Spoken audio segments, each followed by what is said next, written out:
All right, guys, welcome back. We got episode 11 of the Market Matters podcast. As always, you got Sam, and you also got Chris over here. How's it going? And in good nature, let's start off with a little market update from Chris. Let's hear some numbers, Let's Chris. do it. Welcome, guys. Episode 11, double digits. Can't believe it. I know it's wild, man. We're keeping it. We're not stopping. No, the consistency is fantastic. Hopefully, you guys are liking it. We're liking it. So either way, we're fine. But hey, market data. Here we go. So as you guys know, we're here in lovely northern Sacramento. Well, that is where we are now, but Northern California is what I meant to say. You're not wrong. Yeah, right. So we like to stick with the Sacramento, the El Dorado, and the Placer County. So that's what we're talking about today. But hey, let's jump into the stats. So we want to focus on the trends right now of the month over month data. So if we take a look of this month, May, we're halfway through up to the 15th to last month. Yep. We've got slight increases, very slight, but it is increases. So for sale, we're going up about 6%. So That makes sense. Yeah. Yep. Sold was up about 4.5%, 5% if you wanted to round it, right? So roughly there. And then pended, we were just at about 4%. So, I mean, we're not seeing any huge jumps here, right? We're not even getting close to 10% A seasonal increases. Yes, but we're also not seeing any dips. So we're kind of seeing like It's a sustainable market. Sustainable market. It's nothing truly neutral. Nothing right crazy. Now. I mean, there's no crazy programs going right now. There's no rates are just around the same as they were on the last one, last podcast a couple weeks ago, and there's nothing to indicate. And the biggest reason I'm seeing is, people are understanding that rates are not the only factor when it comes to buying a home, and. We're back to old school seasonal. The sun is shining. It's very nice. This is the time if you're going to move and make an actual move into a different property. This is the time to do it. Yeah. And I think those are nice, solid numbers. Nothing crazy. Nothing to be concerned about. Very conservative. Exactly. To your point, you don't want to be putting that cabinet in your house in the snow, right? Like you just now's the time, right? The weather's nice. Let's just get it done. You might enjoy it too. But hey. The year-to-date data, let's jump into that. We've got this month, again, the first up to about the 15th, which is where we're at. Kind of what we've been seeing, huge decrease in comparison to last May of 2022. Yeah. Right, so for sale is down this month compared to last year's month, about 44%, so almost a 50% decrease. Wow. Yeah, so... definitely puts it into perspective of inventory, right? The closer we get to the summer months, it reminds me of last year. The number will slowly shrink, and it's going to get closer and closer to the year over year in terms of increase versus decrease. Yep. Just mainly because I remember during this time last year, because I'd say the market peaked around the end of March, beginning of April, and then people were moving quickly because rates were moving up so quickly at this time of this year. Last year, I should say. And that's... So people were trying to lock in. The closer we'll get to the middle of Q2 and Q3, we'll start to see that the year-over-year change is not going to be as significant as it is now. Right. But we'll just... But keep following us so you can see kind of correlations and so you can make an informed decision on your end. That's what we're here for. Exactly. That's what the data's for, right? Just the numbers. So the sold, same thing year over year. Last May, was about, again, decrease about 35%. 35%. Of sold. Yeah. Okay. Yeah. So it's not too far off of the sold and we just went over the for sale and the sold, right? Correct. Yeah. Yep. Mm-hmm. And then pended was down about 15%. So that's not as huge as the other ones. So, in a way, I think that's kind of common when you approach more of a neutral. And then even if that neutral were to approach a buyer's market, which I don't think it is at this point, it's technically we look at, like 0 to 3 months of inventory or of it sitting on the market to determine that's kind of technically a seller's market, right? Yeah. But the pendant will show you that people are still getting into contract and doing things. So it's interesting. It really, depending on the price point, you can argue if it's a seller's market or a buyer's market. Sure. That's the one thing I've noticed. Like, I keep beating like a dead horse, but the 400 to 600, it's more so. I'm starting to see it's becoming that part. Slowly lean back to the sellers again. Probably like 55, 60% sellers have a little more negotiation power versus buyers, mainly because the buyers that are buying are the first time home buyer dual incomes. Yes. And they're in the 400 to 600 range because I hate to say it, but you got to be at least making over $7,500 to be in any sort with low debt. In this market for sure. So and in the California, right. So, but once you get over that 600 mark, then it starts to become a buyer's market for sure. Oh, yeah, absolutely. It's a big difference. So keep that in mind if you're in a high income category and you're waiting for rates to drop. I would move sooner rather than later. Yeah. Because obviously it's like buying cars, right? If you're buying if it's 0% APR across the board and you're looking at a brand new Corvette and it's 0% APR and the payment's actually it's pretty dang good. I mean, it's like everyone and their mom's going to start buying something like that, especially with excess of cash, but right now we're in a position to where rates are a little bit higher.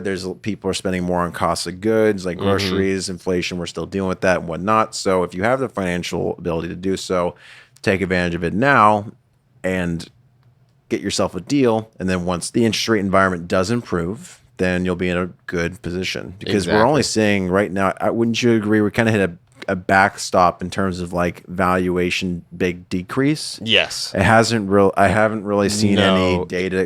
It's been ticking up and down. I mean, you know more than me, but like 0.5%, 0.25%, if anything. Barely. Yeah. Because I mean, the biggest decrease we saw, I remember the beginning of the year when we did our first podcast, the year over year depreciation was, I believe, 6.6. Yeah. Which was not even that bad, but the majority of that came from Q3 and Q4 of 2022 for obvious reasons. That's when rates began to settle in the 6 and sometimes 7s. Right. People just weren't ready for it yet, but people are now. Yes. Well, it hasn't gone away for over a year now, right? So people are like, well, I mean, if I was thinking about buying, how much longer can I rent and pay 100% interest, right? I know that's corny at this point, but there's a truth to it. It's true. Yeah, I mean, that's why I'm working my tail off to try and find my next house. Me too. I was looking at one today. And we're right there with you, folks. Yeah, I'm looking at one right now. I'm getting excited about it. So don't be afraid of the rates. I'm not. But anyway, speaking of rates, I mean, this is almost, I was looking at my notes on the last podcast. It's like almost identical. I wanted to mention, a lot of folks were talking about May 10th and there were going to be a lot of big rate drops and whatnot. Interesting. Which is stupid. Frankly, like it's the reason why reminds me of like 2012. The world's going to end. Right. Well, it's just ridiculous. The reason why they said May 10th is because that's when the CPI report came out, which is our best indicator for inflation. Gotcha. It gives pretty much all of the variables added up into an average to an average inflationary period, like the CPI, the Consumer Price Index. Gotcha. We went from 6% to 5.9%. It went down, but not enough to where it's going to be making interest rates dumb. 0.1%. So rates stayed about the same. Gotcha. Shocker, right? I remember. I wish I wasn't right, but I'm going to be conservative. Are you sure you wish you weren't right, Sam? I don't know. I don't know. Maybe my smirk says otherwise. But when you're looking at data, you look at the factors that actually affect rates. Nothing would indicate such a sharp decline. So I think people are using that as a way to drive business and kind of a bait and switch. But that's not the way we do things. We're here to inform and let you know that there are things on the horizon, but don't get your hopes up. Have realistic expectations. So here's your realistic expectations. The rates are just about the same as 2 weeks ago. We had FHA and VA right around the mid-6 range. And then conventional high 6 can be in low 7s if you need. But doesn't that sound very similar to the last one? Right. It does. So the one thing I did want to mention, though, is I'm seeing a lot more FHA. A lot more FHA. And the reason why is because the payments are yielding to be overall lower. And the reason why is because, remember when I was talking about the new loan level price adjustments? The loan level pricing adjustments, so the only way to really get around that with a conventional is if you did like a home ready or a home possible, where essentially you can't exceed 80% of your area median income, and that you can qualify, and that eliminates all loan level price adjustments. However, 80% area median income in this area you're not going to be able to qualify for all that much. So it's kind of I don't want to say it's a useless program for our area, but it's got to be a very specific property, and it's got to be it's just very, very niche in this market. Yeah. Low sales price. And anyways, it's just, that's the way to get around it. But that's the reason why a lot of people are going FHA, is because, did you hear about the fact that the mortgage insurance was dropped by 0.3%? No. So it was at 0.85% for the longest time since I can remember, my dad can remember. It's always been that way, but it actually got reduced down to 0.55. So think of it like your standard rate for FHA. Think of it in terms of your rate went down by 0.3 across the entire board for every borrower. Think of it that way. Right, because the end of the line, the monthly payment is now less because that mortgage insurance 100%. Is now less. Yeah, right? Because it's which is what most people care about at the end of the day. Yeah, right? What's my payment? What's my cost? Sure, that's all. That's the bottom line, right? So, but yeah, it's calculated based on 0.55% of the loan amount divided by 12. That's what it is. So that's going to be very similar to how you calculate your interest rate. Also, FHA, there's not going to be any of those loan level price adjustments. So you're able to get around that. So that's where we're seeing a lot more FHA offers come in. Listing agents are wondering why that is, and that's the reason why. They're yielding a lower payment. And again, what does the borrower care about? What do most people care about? What do I care about? What do you care about? What's my monthly payment and what's my cost? So, exactly. But yeah, I think that's about it for me. I actually was driving past it the other day. I didn't even realize the sale went down, but you're telling me about the Claremont Hotel. Yeah. So this isn't exactly our market, but it's California in the Bay. It's in Berkeley, Oakland kind of area, but it is just one of those kind of massive deals that are quite interesting. So yeah, the Claremont Hotel was just sold on the 12th of May.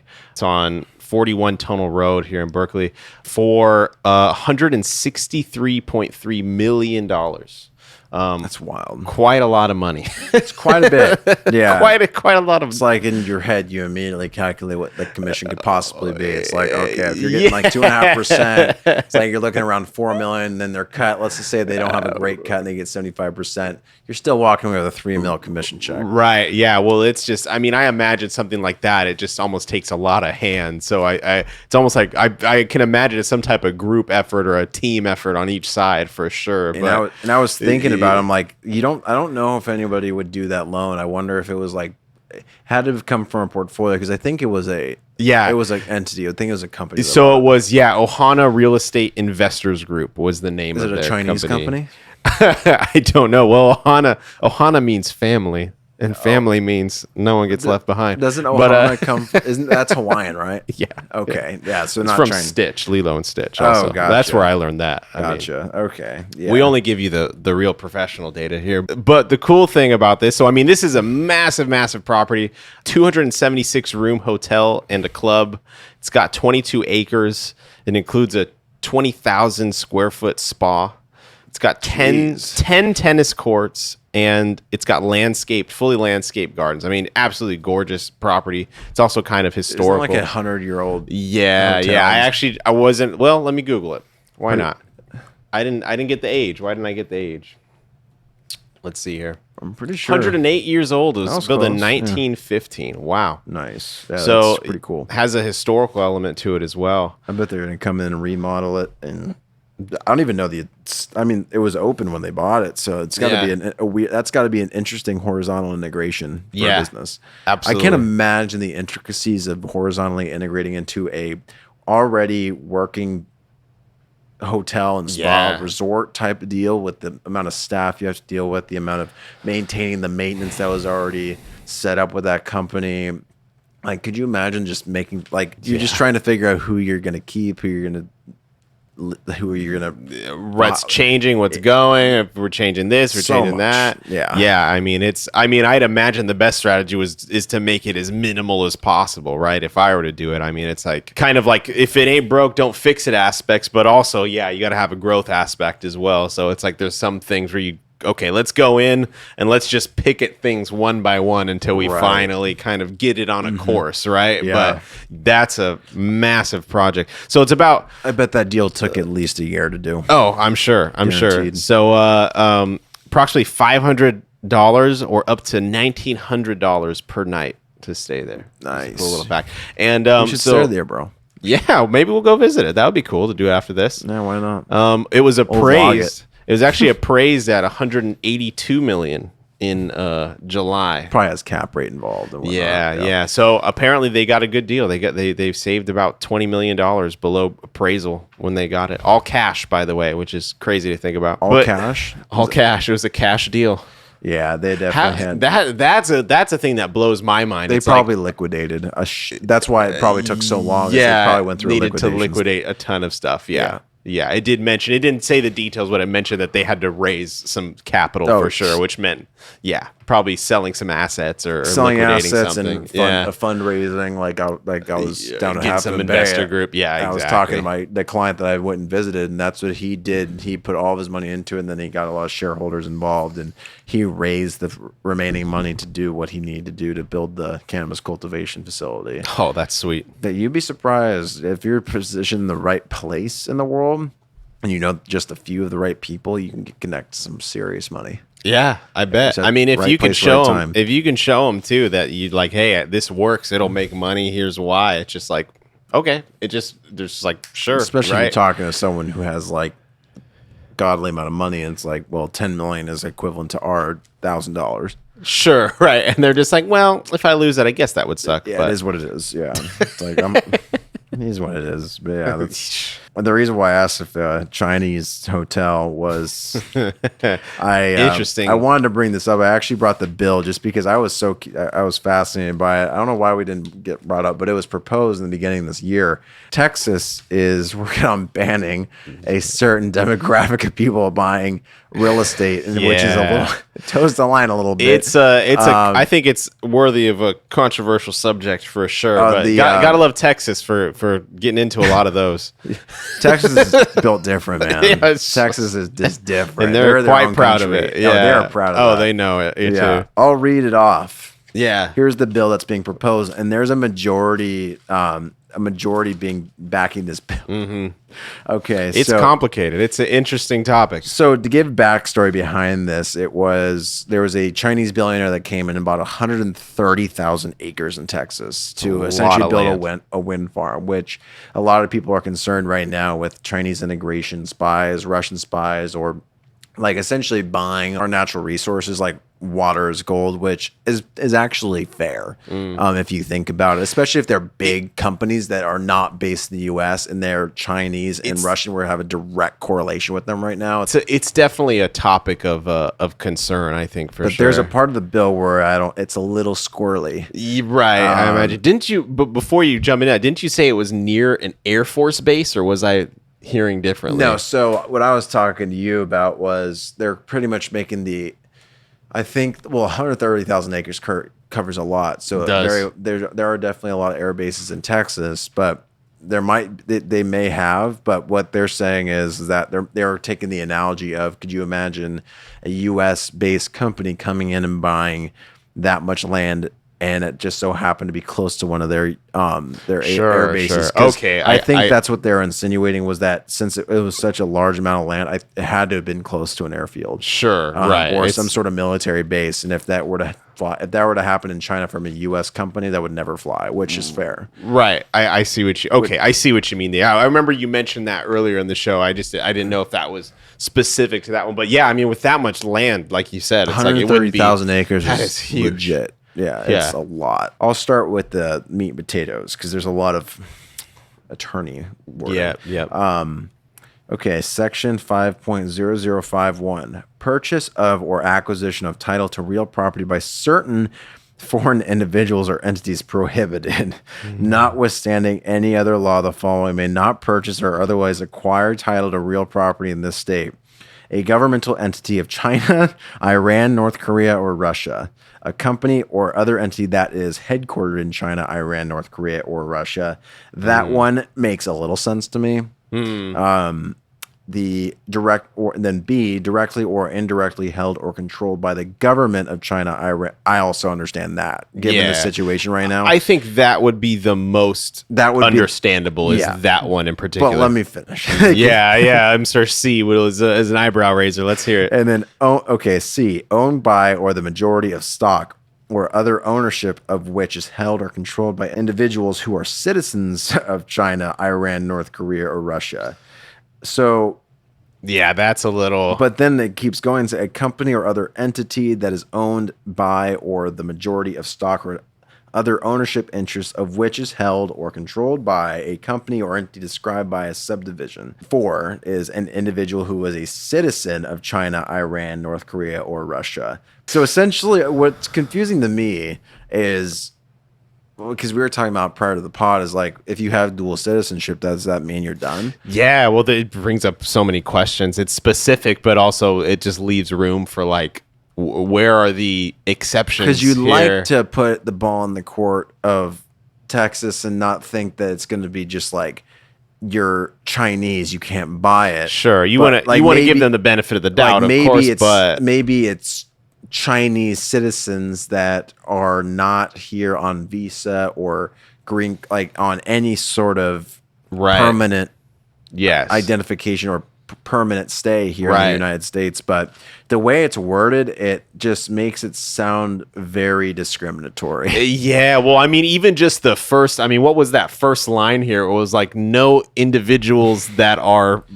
It says purchase of or acquisition of title to real property by certain foreign individuals or that entities alone is prohibited. Yeah, that alone is like, wow. Yeah, so we haven't had language like that in I know, that's very 50s. Yeah. But yeah, this not great. But it is complex. It's one of those things because you can't just brush off either way, I don't think. No, on either side of that. I think it's fair if it's a government-tied company in those countries, because absolutely, that's easier. That's a much easier vetting process to do so, and that should go the same way if you have a Chinese-based company. Correct. Just because, given the TikTok hearing, have you seen any of those TikTok hearings? Yeah, like the CEO specifically. Bit. A little bit, yeah. That guy is lying through his ass. Is he? Oh, yeah. He's being questioned so hard, and he is just going in circles, doing whatever it takes to get him out of that room. In other words, dude, he is data sharing. He is showing he's colluding with the government 100%. Yeah. You can just tell. But he is saying things that he needs to say to get out of that fucking room. Sure. So just given the situation with Ukraine, Russia, China, Taiwan, the United States, things just feel like they're so uneasy right now. Yeah. I can understand the headquarters and the government ties, but the individual that gets so messy. That gets so hard to judge too. Because it opens up the idea. Because all it takes is missing one, making the wrong call on one person that was genuine about, okay, I'm a Chinese citizen, I'm an Iran citizen, I'm a Taiwan citizen, whatever, and you're coming over and it's like you're trying to get some property, and like you said, maybe they're a dual citizen, maybe they're on a green card and they're working towards their citizenship, right? Yeah, and they have family in Texas, they have friends in Texas, or that's just where they want to start. So it's just like it's tough. Yeah, you got to believe that you want to believe that it's just going to be a situation of you have to have your U.S. citizenship. Like you have to do that. Maybe the visa is not enough, and you need to have your U.S. citizenship. I could see that, and that's a step that's like, okay, I guess that could be understandable. And there's always amendments to bills, right? But yeah, the individuals. I just had to bring that up because if that's truly like as bad as it could possibly sound, and what we're potentially reading it by, like, I bet there could be a lot of Chinese folks coming to California just because we're considered a sanctuary state, and we can do a lot more in terms of occupancy. Right. So that could actually impact our market potentially. It could have some more foreign investors, because I think there was in Texas. I think there's like well over 300,000 people in China, like that are Chinese citizens that live there. So, and again, it still raises the question, like, are they not U.S. citizens? Like it was very vague about that. Saying Chinese citizens. It's like, well, by saying they're a citizen, are you implying they're a citizen of Texas, of America, or a citizen of China who is in Texas? Yeah. So we'll see how it goes, but I think it's, I have a feeling it's going to be more so like you have to be a U.S. citizen, right? To pretty much say, like, because Texas wants to make sure you're on our team. They're very USA first. Like, you're on our team. China no good. Yeah. Well, yes, exactly. That is where they're going to lean. When a law is proposed, a bill is proposed, you always have to think of what is the criminal aspect that could potentially pop up from just disregarding this law, right? So it's because it's going to happen. That's just how that works, right? So it's like that almost makes me think it's like, man, how many, if this is the case, how many like shady under the table type of, deals are now Chinese and Iran and these citizens are potentially going to be forced to make because they potentially want to live there or they want to buy property there or what have you. And, maybe people are going to be lied to or where they have the deed or the bill to the house when they really don't and this and that. So it's just, it can be a whole messy situation. All I know is that the articles I was reading that Chinese community are not the biggest protesters. They're very, they're very conservative. They keep to themselves. They're very a matter of fact. They're very diligent, disciplined people. Yeah. But that makes me believe that it's a little discriminatory just because like they're actually protesting. And there was a whole article on the Chinese community is up in roar. And it's like, this is, and it literally said in the article that it's just very not common for that culture to be like that. Right. I think that not being able to protest comes from, in China, you cannot really protest. That's not a great idea in China. No. It was, but there were so many people that they couldn't overrun. Yeah. Oh, of course. Oh, no. In that situation, I'm not saying you shouldn't protest when it's needed. I mean, this country was founded on a revolution, on a protest. If it's something is truly unjust, I think it's your duty as a person to take care of it. Right. Yeah. Or to do something about it. But I will say this though, I'm all for Texas and Florida for having the balls to say no to the central bank digital currency. They're outlawing. They're making it not allowable. Really? They're saying we're maintaining a cash society. We're not going with your agenda, and I'm all for that. Yeah. All for that. You have to hand it to them for, sticking to their guns, quite literally. Yeah. Aside from that, I'm all about keeping the cash society in place. I can't be here or there. Like I said, that's a very complex problem to just say, oh, that's correct or that's incorrect totally. But there's aspects of here that are like, but it sounds sweet and nice and oasis to have a cashless society because people are like, we're practically there already. But the idea is it's not about the actual convenience or like, do you want to stay old school? It's more so the reality of you want to maintain privacy as a private citizen. Yes. Do you want everything to be transparent between you and the government? That's the whole idea. They're supposed to be transparent. They're public servants to us as private citizens. Right. That's what has gone wrong. Yes. So that's why I'm against the digital currency because it brings back the idea of the government should know everything about you and we don't know anything about them. Right. And that's not how this works. Cool. No.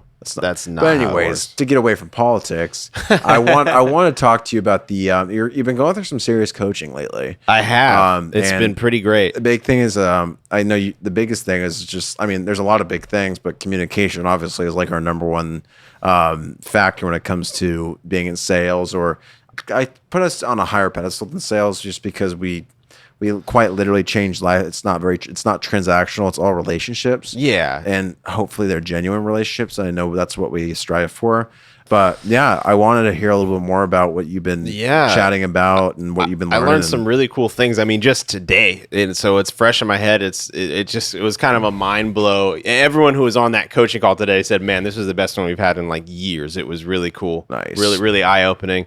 But to your point, I mean, sales. I think that word is like it's got a bad rap, unfortunately. But it's just, when you're doing it right and your heart's in the right place and you're genuine about helping people, then it can be a good thing. If what we mean by sales is guiding and counseling people to make decisions. And that goes right into what I wanted to show you guys. So through sales, I learned these, but the cool thing about these are things that you can use throughout your life. This just makes you a better communicator in general, which is something I think it's valuable to anyone. Mm-hmm. So I titled this is my hook thumbnail, using one of these actually already. Mm-hmm. So this is 3 psychological tactics to 10x your ability to influence others, right? So caveat, don't use these to be a terrible person. Don't be manipulative. Exactly. No, that's not what these are for. So, but I'll give you some examples. So some of these are some really cool, I mean, these kind of high grade concepts. Once you break them down, it's like, oh, I think I've done that before. I understand that. But when you think of it that way and you have a phrase for it,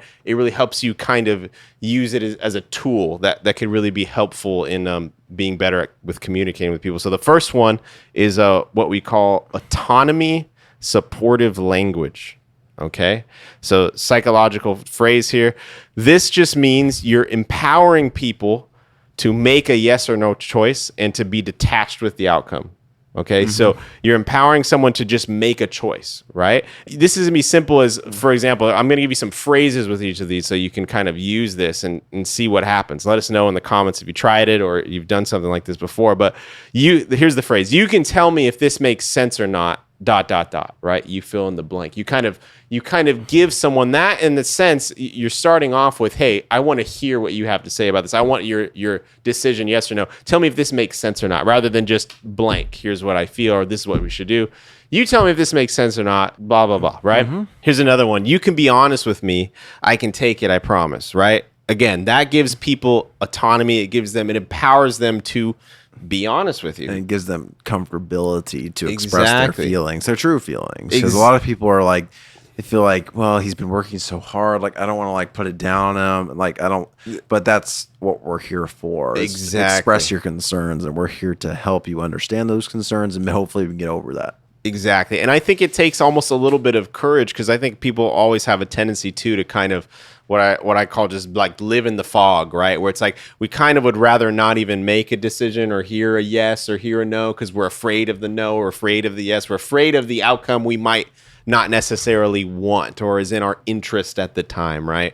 When really, if you think of it this way, it's like, and again, I learned this from a sales perspective, but this can be as simple as you want to go try that restaurant with your significant other, right? So it's like, hey, I wanted to go try this, but what do you feel about it? You can be honest. Like, what do you think? And then that kind of gives them like okay, well, to be honest, it kind of looks, dirty, or it looks dumb, or like, I don't really like that type of food, or, they don't have enough reviews or whatever. Right. So, but it gets to the point. And then from there, if you can discuss it more, then great. Boyfriends, listen up. Yeah, exactly. You use this tactic to avoid beating around the bush, gets you the gist of something, gives people a genuine choice, which I think is great. That's really what I think true salesmanship, when it's really done in an ethical and honest way, is about. It's not making someone say yes, it's making someone make a decision. Just yes or no. It could be you don't want what I'm selling, or you're not interested in that thing. Cool. Then you know what? Great. Have a nice day. If you ever change your mind, that's great. Now I can move on and go to the next, right? Sure. But if I live in that fog forever, I'm never going to get to the gist of it, right? Yeah. A firm knows better than not, maybe. Yeah, it is. It really is. So that's really what that's about. Autonomy, supportive language. Maybes die. Exactly. Seriously. Oh, it's serious. Yeah. You don't want to live in the fog like that. So here's the second one, opening curiosity loops. All right. So this makes your ideas irresistible to listen to by creating high amounts of interest and curiosity before the details are known. You guys know what this is. You're actually exposed to this, or you do this all the time. If you've ever been on YouTube, that's essentially what a good thumbnail is, right? A good thumbnail will... That's suggestive. It's suggestive. It's essentially, in a way, it's almost like it's pointing towards something, but it's not exactly saying it, or it's not exactly showing it. It piques your curiosity to go, is it this? Is it that? What is it? I want to know. I'm going to click the video. I'm going to find out, right? So that's just one example. But putting it on a personal, maybe a conversational level, here's another way. If you're in a conversation and you want to open a curiosity loop, you can do this mid-conversation, the beginning of conversation. It's usually a simple question. You can say something like, can I make a recommendation? Which seems very simple, but it's true. If you're talking to someone, you say, well, hey, can I make a recommendation? They go, well, yeah, that's what we call a universal yes question. Almost no one is going to say no to that, right? Can I make a recommendation? Yeah. What's your recommendation, right? And so that kind of opens the floor for you to create that curiosity just through that question, and then you get a chance to show what you want to do. So, yep, universal yes question there. Here's your other one. So using third-party stories. All right. So, hey, Frank said this restaurant is great. Maybe we should go check it out. You're not just saying, I think it looks great. You're saying, oh, well, Frank, our trusted buddy and friend, whoever Frank is, thinks it's fantastic, right? So we better go try it out. It's middle ground to make them feel comfortable about the idea, right? Yeah, exactly. The one thing I noticed about a lot of the questions is that it kind of allows for mostly open-ended. Yes. So it allows for pretty much an infinite amount of responses, which also makes your subject, which sounds very technical, but Chris can be my subject in this regard, but that gives him the ability, if I ask the right questions, open-ended, but with the intent of either one of those thought processes, right. It gives you the opportunity to go, it gives you multiple paths to go down, so it gives you a choice, which therefore gives you comfortability, instead of having it closed-ended. Here's the last one, number 3. Or did I call that other one number 3? Sorry, that was a part of the earlier one. But last one is what we call removing psychological reactants, which is just a fancy way of essentially saying you can weaken someone's resistance to an idea by using what we call no-oriented questions. No-oriented question. So instead of me posing a question as, would you like to go to this restaurant? Or, right, would you like to go to this restaurant? You can say, which is a yes or no if you're leaning towards yes. You could say, would it be crazy if we tried this restaurant? Would it be crazy? Yeah, or would it be totally stupid if we tried this restaurant? If we went to this place? And then in a way, we kind of automatically, if you think about it, the way we pose questions, people are more likely to think of the inverse, right? So it's like, if you pose it as, would you like to try this restaurant? You automatically think of the reasons why you wouldn't want to try that restaurant, right? Oh, I don't know. Would I like to try this restaurant? Let's think of all the reasons. Reverse psychology with suggestive, like undertone. Exactly. And so if you instead pose it as, well, would it be crazy if we tried this restaurant? You'd think, well, no, it wouldn't be crazy if we tried it. Yeah. I mean, it's not ridiculous if we went to that restaurant. Is this taco place just like? Yeah, right. Is this just a dumb idea? Just ridiculous. Should I just go home? Idea? Yeah, right. Like, this restaurant just looks ridiculous, but like we could try it. Should we go try this place? No. Well, again, those are just 3 very subtle, have crazy big technical terms, but they're all things you've probably done or you've seen. But when they're something that you actually think about as like a tool in your tool chest, helps you communicate with people a little bit better. So I think so. Yeah, I'm all about the negotiation skill, like tactics and whatnot. I think I've read Getting to Yes a couple of times. And it's my favorite, which for some, I don't know what it does, but don't take this, but you're more than willing to. But it works almost every time, and it's very simple. It's just really talking to someone with genuine tone, and then you get to your point, and then it gets down to the suggested, like, so Chris, wouldn't you agree that that's probably the best route to take, to given the numbers I just presented to you?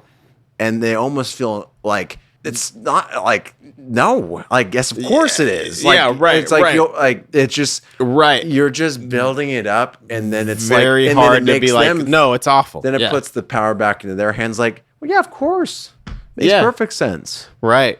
I don't want to make it sound like that's manipulative, but it's also just kind of it wouldn't make sense if the data or what was presented. It's just more so establishing that comfortability on their end to be like, you're right, like you're kind of on the same wavelength in that regard. Like, wouldn't you agree, Chris? Exactly. Well, I think in that scenario, again, you're asking them a yes or no question, and they still have the power to say yes or no, and you're just giving them, I mean, I'm assuming in this scenario, you're giving them well thought out data or numbers or things that are very sensible, and you put a lot of time and effort. So it's like, yeah, they'll look it over and go, I mean, I would agree. A great example was the California Dream for All program, because it was very misunderstood. There are some people that are all for it, and some people are very negative towards it. Most people are negative towards it, didn't have that product, so they're kind of negative towards it.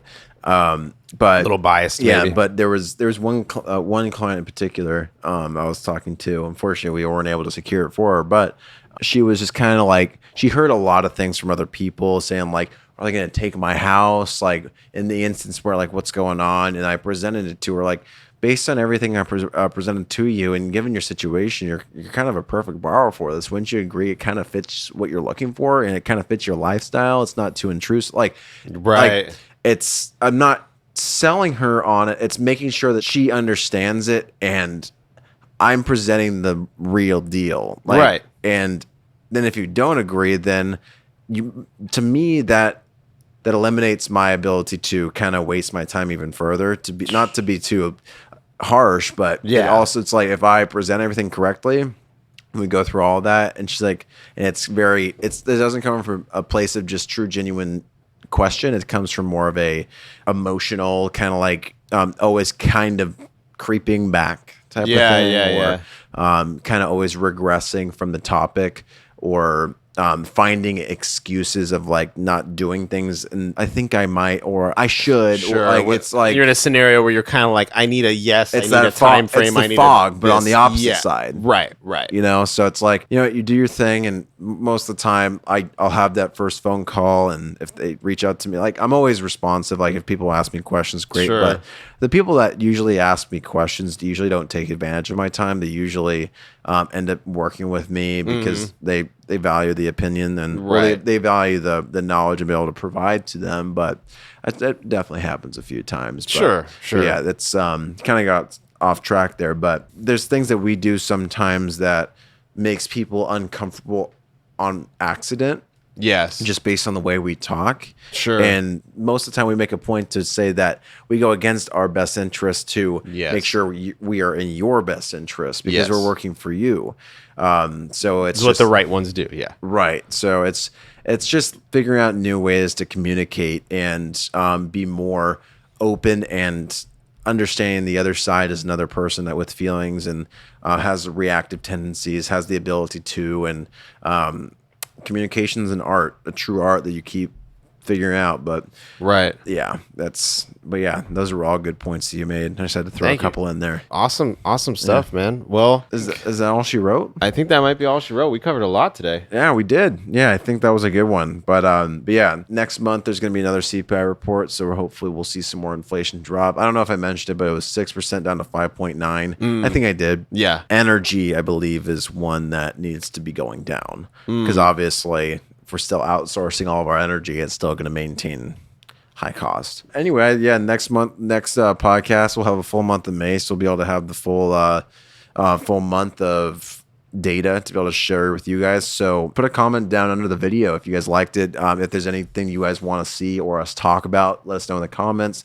Give a like, and we're going to start asking you to subscribe because we want you guys to make sure you're staying on point with our videos because we always try and make a point to give you guys some rich content and knowledge, and we truly do our research prior to, and obviously it's what we do for a living, so we're here to work for you. So subscribe for us. That would be our pleasure. Would it be crazy if you hit that subscribe button? That would.